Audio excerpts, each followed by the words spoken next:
아트라이프 송유정입니다. 우리가 지난 몇 주에 걸쳐서 눈썹에 대해서 집중적으로 알아봤었죠.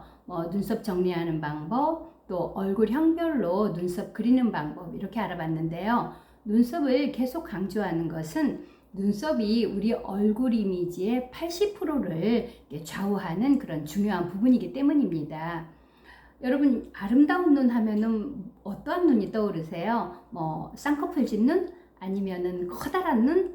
아름다운 눈은 눈매가 길고 또 크기가 크고 깊이가 깊은, 그러니까 길고 크고 깊은 그런 눈의 조건을 가진 눈을 우리가 아름다운 눈이라고 합니다. 그래서 오늘은 이 3박자를 고루 갖추면서 가을철에 어울리는 아이 메이크업을 해보려고 해요.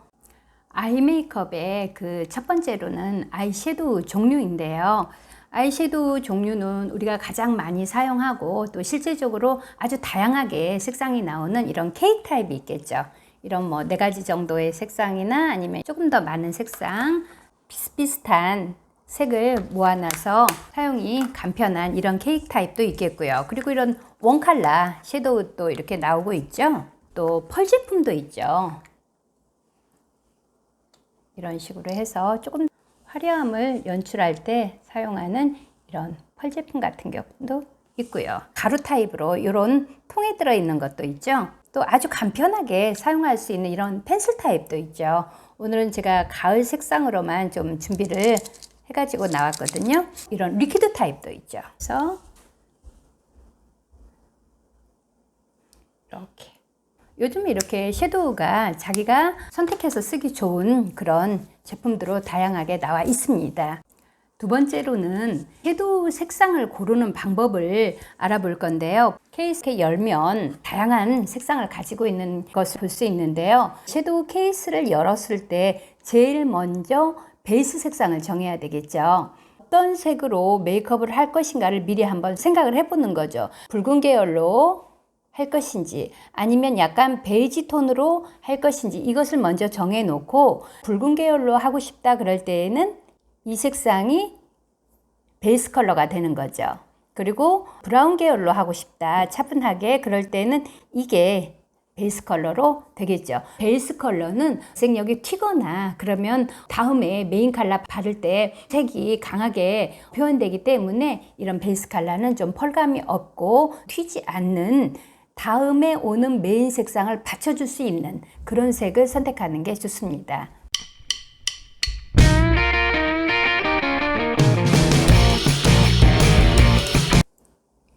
자, 이게 베이스 색상이 될 경우에는 이렇게 그야말로 눈을 한 톤으로 깨끗하게 해주고 튀지는 않는 그런 색상으로 처리를 하는 거죠.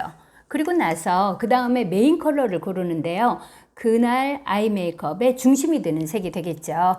가령 오늘 골드빛을 하고 싶다 할 때는 이게 이제 그 다음에 그 중심 색상, 메인 색상이 되겠죠. 그래서 이 색상을 이 베이스 컬러 위에다가 올려주는 거죠. 이렇게 메인 색상까지 골랐으면은 길고 깊게 보일 수 있는 액센트 컬러를 골라야 되겠죠. 가장 딥한 컬러, 이 색이나 또는 이 정도 색이 되겠죠. 그래서 그 딥한 컬러로 이렇게 처리를 해주게 됩니다. 그래서 베이스, 메인, 액센트 이 컬러를 이용해서 눈매는 커지고 깊어지게끔 처리를 해주는 거죠. 세 번째는 섀도우를 바르는 위치인데요. 베이스 컬러 같은 경우에는 손으로 눈을 이렇게 눌러봤었을 때 그 우묵한 부분이 있어요. 거기를 아이홀이라고 하는데 이 베이스 색상을 아이홀 넘지 않도록, 베이스 색상을 너무 넓게 펴바르면은 오히려 눈이 한 덩어리 돼 보여서 눈이 더 작아 보여요. 그러니까 이 아이홀을 넘지 않는 선에서 베이스 색상을 처리를 해주는 거죠. 그 다음에 그날의 메인 컬러는 쌍꺼풀이 있을 경우에는 이 쌍꺼풀 라인보다 한 2-3mm 정도만 올라가는 그 위치에 메인 컬러가 발라지게 됩니다. 그리고 쌍꺼풀이 없는 분 같은 경우에는 눈을 떴었을 때 내 눈 위치보다 약 한 3-4mm 정도 올라가게 처리를 해주면은 눈이 또 커 보이는 효과가 있겠죠. 그런 다음에 액센트 컬러 같은 경우에는 눈 라인을 따라서 그려주는데 이렇게 눈매에 삼각존이 있죠. 이 삼각존을 벗어나지 않도록 액센트 컬러를 그려주게 되는 거죠. 전체적으로 베이스나 메인이나 또는 액센트 컬러를 이용해서 눈이 크고 깊고 길고 그 눈매를 만드는 게 됩니다. 섀도우가 끝나고 나면 아이라이너를 하게 되죠. 꼭 그것은 순서가 정해져 있는 건 아니에요. 아이라이너를 한 다음에 섀도우를 할 수도 있고 좀 더 자연스러움을 효과를 볼 수가 있거든요. 섀도우를 끝나고 라이너를 그려줄 수 있는 여러 가지 방법들이 있죠. 아이라이너의 종류로는 이런 펜슬 타입이 좀 편리하게 사용할 수가 있어요. 아주 가늘은 심을 이용해서 그리고 굉장히 잘 그려져요. 저도 이 펜슬 타입을 많이 활용을 하거든요. 펜 타입도 있어요. 또 뭐 이런 타입도 있죠. 근데 저는 개인적으로 이 타입은 별로 선호하지 않아요. 좀 두껍고 인위적이어서 추천하진 않습니다. 라이너도 여러 종류를 볼 수가 있죠. 그 다음에 이제 마스카라를 하게 되는데 마스카라는 촘촘하게 섬유질이 좀 함유가 돼서 더 눈썹이 이렇게 풍성하게 보일 수 있는 그런 마스카라도 있고요. 제가 이제 개인적으로 가장 많이 쓰는 마스카라인데요. 굉장히 가늘어서 뭐 눈썹이 좀 짧은 동양인 눈썹에는 이런 마스카라도 아주 효과적인 것 같아요. 그래서 그 다음으로는 이제 이렇게 마스카라를 쓰게 되죠. 자, 이렇게 해서 바르는 위치, 아이 메이크업품의 종류 이런 것들을 알아봤어요.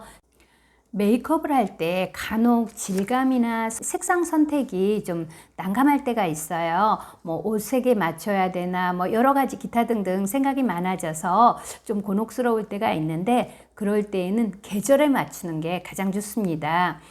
봄, 여름 같은 경우에는 좀 산뜻하고 깨끗한 가벼운 그런 메이크업이 되어야 되잖아요.